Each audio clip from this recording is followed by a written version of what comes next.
Hello friends, welcome to the new episode of my channel I Prince. তো আজকে একটা important ব্যাপার নিয়ে কথা বলবো। যে সমস্ত জিনিস শুরু হয়েছে ইন্ডাস্ট্রির মধ্যে এবং সেগুলো পাবলিক যেভাবে এনজয় করে দেখছে, কারণ পাবলিকের কাছে কিন্তু জিনিসটা একটা সেই সার্কাসের মতো হয়ে যাচ্ছে। পাবলিক এই সমস্ত জিনিস নিয়ে বদার নয়।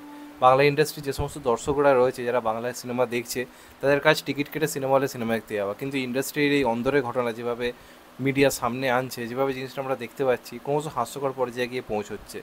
এবং এই যে ঝামেলাটা হচ্ছে টেকনিশিয়ানদের সঙ্গে, ফেডারেশন গিল্ডের সঙ্গে, গোটা পরিচালকদের ইউনিটির যে প্রবলেমটা ক্রিয়েট হচ্ছে, সেটা খুব বাইরে জায়গা থেকে পৌঁছচ্ছে। আজকে প্রসেনজিৎ চট্টোপাধ্যায়ের সঙ্গে যে ঘটনাটা ঘটেছে সেটা খুব বেদনাজনক। আজকে একটা টাইম ছিল যখন প্রসেনজিৎ চট্টোপাধ্যায় গোটা টেকনিশিয়ান টিম না এলে, যতক্ষণ না টেকনিশিয়ান টিমের পুরো টিমটা যতক্ষণ না আসে, যদি একজনও বাদ থাকে শুটিং শুরু করতো না। যতক্ষণ না তারা আসছে ওয়েট করতো, ওয়েট করে শুটিং করতো। আজকে সেই মানুষটা শুটিংয়ে, টেকনিশিয়ানের কোনো লোকজন এসে উপস্থিত হয়নি, যে কারণে মানুষটাকে সকাল থেকে গিয়ে বসে থাকতে হচ্ছে শুটিংয়ে। এটা কোথাও গিয়ে খুবই দুঃখজনক একটা ঘটনা। এবং এটা কোথাও গিয়ে একটা জিনিস বুঝিয়ে দিচ্ছে যে টেকনিশিয়ান যারা রয়েছে বা যারা ইন্ডাস্ট্রির আরও লোকজন রয়েছে, তারা আমাদের বাংলা ইন্ডাস্ট্রি নিয়ে এই মুহূর্তে খুশি নয়, একেবারেই খুশি নয়। কারণ পরিস্থিতি ক্রমশ খারাপ দিকে যাচ্ছে এবং যতদিন না বড় বড় কমার্শিয়াল সিনেমা হচ্ছে, সেগুলো একটা বড় বিজনেস আনতে পারছে, ততদিন কিন্তু প্রবলেমটা সলভ হবে না। এবং এই ব্যাপারটার অনেকগুলো দিক রয়েছে। আজকে এসবিএফের সিনেমা বলে এত বড় প্রবলেম হচ্ছে বলে এত এত পরিচালক আজকে এগিয়ে এলো, সবাই এটার এগেনস্টে কথা বলছে। কিন্তু এই গিল্ডের নিয়ম বা এর যে ফলে এর আগে বহু সিনেমা, বহু নতুন নতুন প্রযোজক কিন্তু প্রবলেমে পড়েছে। ইভেন অনেক প্রযোজক ঠিক করেছে যে না, আমরা প্রডিউস করবো না, আমরা অন্য কোনো পেশায় পৌঁছে যাবো। এরকম ধরনের ঘটনা কিন্তু ঘটেছে, তখন কিন্তু ইন্ডাস্ট্রির কেউ এগিয়ে আসেনি। এবং যে প্রোডাকশন হাউস এত কথা আজকে বলছে, যাদের সিনেমা নিয়ে এত প্রবলেম, সবাই এগিয়ে আসছে, এই প্রোডাকশন হাউস কিন্তু অনেক রকম প্রবলেমে ফেলেছে। অন্যান্য যখন প্রোডাকশন হাউসে সিনেমা টিনেমা এসছে, তারা কিন্তু জোর করে ক্লাসে নিজেদের সিনেমা এনে শো কমিয়ে দেওয়া, হিন্দি সিনেমার ডিস্ট্রিবিউশন করে সেগুলোকে বেশি শো দেওয়া, অন্য সিনেমা যাতে শো কম পায়, এই জিনিসগুলো ঘটিয়েছে। তখন কিন্তু কেউ কোনো প্রতিবাদ কিন্তু করেনি। তো এই ব্যাপারগুলো ঘটেছে এবং এটার অনেকগুলো দিক রয়েছে। সেই সমস্ত দিক নিয়েই কথা বলবো এখন। প্রথম কথা, এখন বাংলা সিনেমা কম দিনে শ্যুট করা হচ্ছে, কম লোকজনকে নিয়ে করা হচ্ছে, কম টাকা কামাচ্ছে।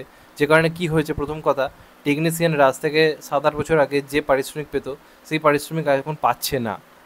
আমি কদিন আগে জয় ব্যানার্জি, অভিনেতা জয় ব্যানার্জি, যে টার্গেট বা অন্যান্য সিনেমায় কাজ করে, তার একটা ইন্টারভিউ দেখছিলাম।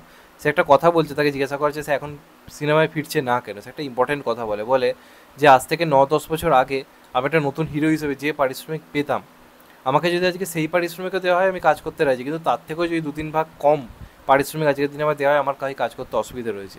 এই ছোট্ট কথাটা এই মুহূর্তে ইন্ডাস্ট্রির অবস্থাটা বুঝিয়ে দিচ্ছে। টেকনিশিয়ান টিমে যারা কাজ করছে, তারা প্রথম কথা, তাদের এই ইন্ডাস্ট্রিতে তারা যে এসছে কাজ করছে, সেখানে তাদের প্রচণ্ড মানে একটা কষ্টের মধ্যেই দিন যাপন যাচ্ছে। কারণ সেই পারিশ্রমিক প্রথম কথা তারা পাচ্ছে না, যেটা তারা আগে পেতো। কারণ বাংলায় কমার্শিয়াল সিনেমা কমে গেছে, বাংলার বিজনেসটা ছোটো হয়ে গেছে, এবং এই সমস্যাটা আমি অনেক আগে বলেছিলাম হবে। এটা একটা প্রথম দিক গেল। এবার সেকেন্ড ব্যাপার যেটা হচ্ছে, এর ফলে এই যে এখন যেটা দেখা যাচ্ছে কি, শুটিংয়ের এই যে ব্যাপার নিয়ে যে জলঘোলাটা হচ্ছে, এর ফলে জিনিসটা হাস্যকর জায়গাতে পৌঁছে যাচ্ছে। আজকে রাজ চক্রবর্তী বলছে যে যদি 2-3 দিনের মধ্যে এই জিনিসটা মিটবার না হয়, আমরা সোমবার থেকে কোনো পরিচালক আর ফ্লোরে যাবে না।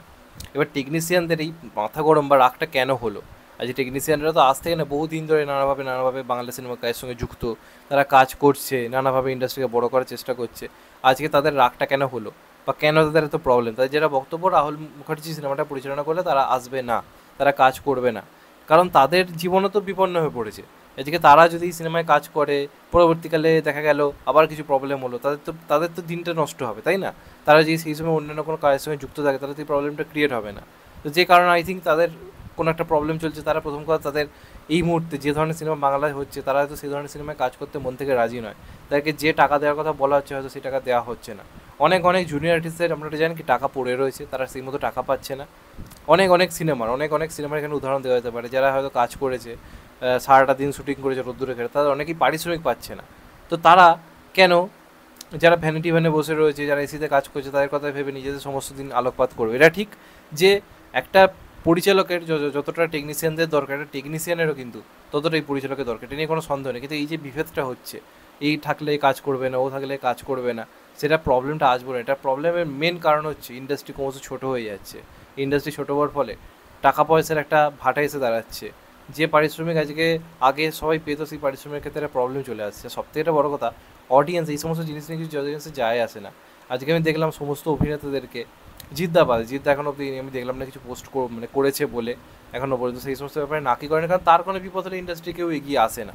সে কোনো প্রবলেমে পড়লে, সিনেমা শো পানে কোনো সমস্যা হোক, কমার্শিয়াল সিনেমাকে নিয়ে লোকে হাসাহাসি করে, খিল্লি করে, তখন ইন্ডাস্ট্রি কেউই সেভাবে এগিয়ে আসে না। যে কারণে জিদ্দা এই ব্যাপারটা কোনোভাবেই নিজেকে ইনভলভ মানে করেনি।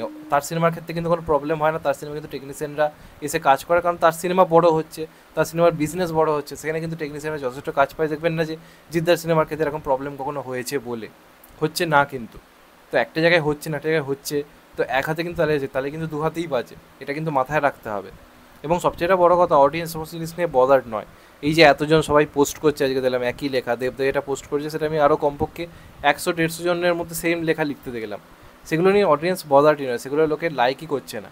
দেবদার পেজে একমাত্র ভালো লাইক এসছে, বাদবাকিদের পেজে সেইভাবে রিয়াক্টিভ হচ্ছে না, কারণ অডিয়েন্স সেই সময় তো ডেডপুল অ্যান্ড উলভেরিন দেখতে হলে যাচ্ছে, অডিয়েন্স সেই সময় কালকে দেখতে হলে যাচ্ছে।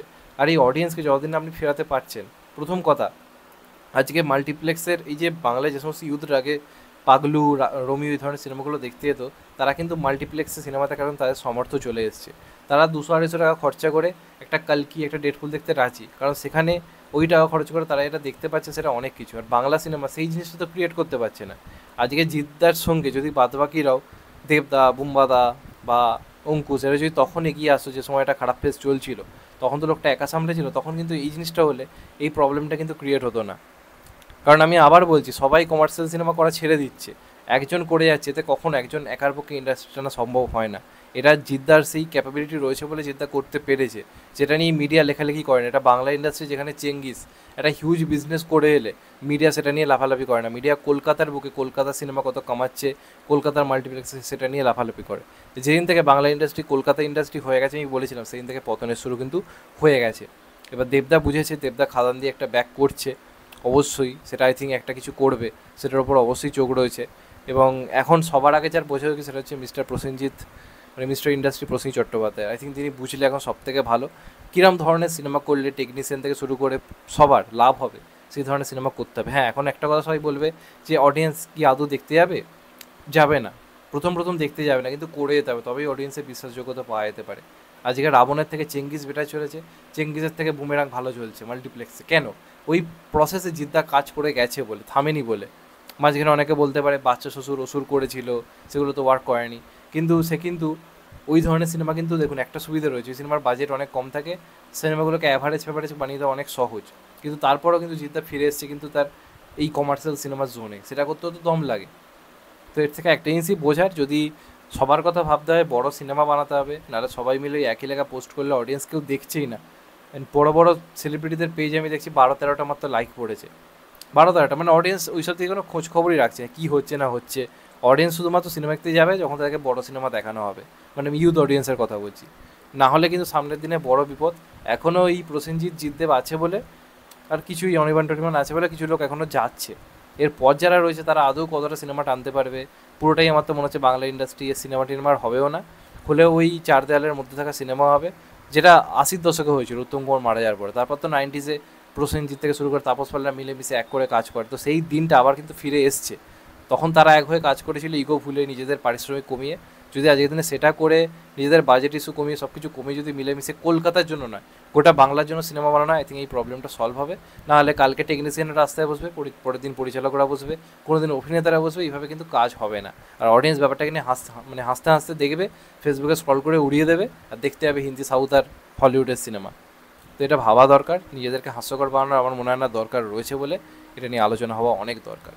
যাই হোক, তোমাদের এটা নিয়ে কি মতামত অবশ্যই কমেন্ট করে জানাও। চ্যানেলটা নতুন হলে চ্যানেলটাকে সাবস্ক্রাইব করে দিও and get the bell icon. ভালো থেকো সবাই, টেক কেয়ার, নমস্কার, আবার দেখাবে এখন তো পাই। সবাই ভালো থেকো, সুস্থ থেকো, টেক কেয়ার।